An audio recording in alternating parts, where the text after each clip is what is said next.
कल्पना कीजिए, अगर आपके शहर पर परमाणु बम गिर जाए, आप किसी तरह जिंदा बच निकले और 3 दिन बाद जिस दूसरे शहर में आप शरण लेने जाएं, वहां भी परमाणु बम गिर जाए।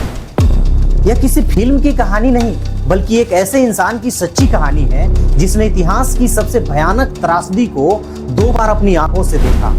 उस व्यक्ति का नाम था त्सुतोमु यामागुची।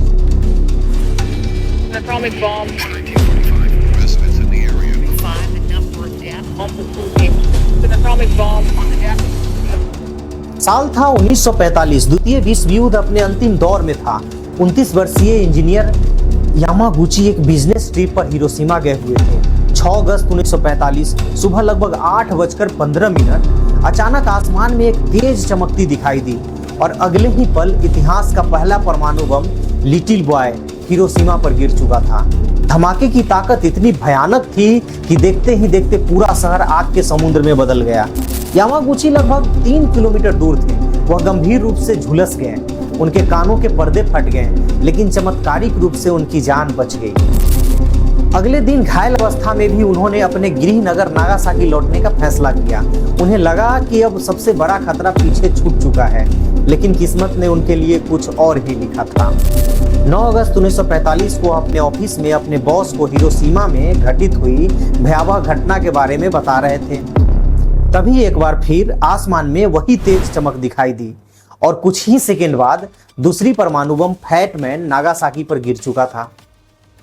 दुनिया का शायद यही एक व्यक्ति था जिसने दोनों परमाणु बम विस्फोट को अपनी आंखों से देखा और दोनों बार जीवित बच निकला। इन दोनों विस्फोट में लाखों लोगों की जिंदगी हमेशा के लिए बदल गई। यामागुची भी गंभीर रूप से घायल हुए, लेकिन उन्होंने हार नहीं मानी। बाद के वर्षों में उन्होंने परमाणु हथियारों के खिलाफ आवाज भी उठाई। उन्होंने दुनिया को बताया कि युद्ध में जीतने वाला कोई भी नहीं होता है, हारती सिर्फ इंसानियत है। साल 2009 में जापान सरकार ने आधिकारिक रूप से उन्हें दोनों परमाणु बम हमलों के जीवित बचे व्यक्ति के रूप में मान्यता दी। वर्ष 2010 में 93 वर्ष की आयु में उनका निधन हो गया। सोचिए, जिस इंसान ने मौत को 2 बार इतने करीब से देखा, उसने बदले की नहीं बल्कि शांति की बात की। यही इस कहानी का सबसे बड़ा सबक है। अगर आपको ऐसी सच्ची, दुर्लभ और इतिहास की अनसुनी कहानियां पसंद है तो डेमोक्रेसी लेंस को अभी सब्सक्राइब कीजिए, क्योंकि इतिहास की सबसे बड़ी कहानियां अक्सर किताबों में नहीं, इंसानों की जिंदगी में छिपी होती है।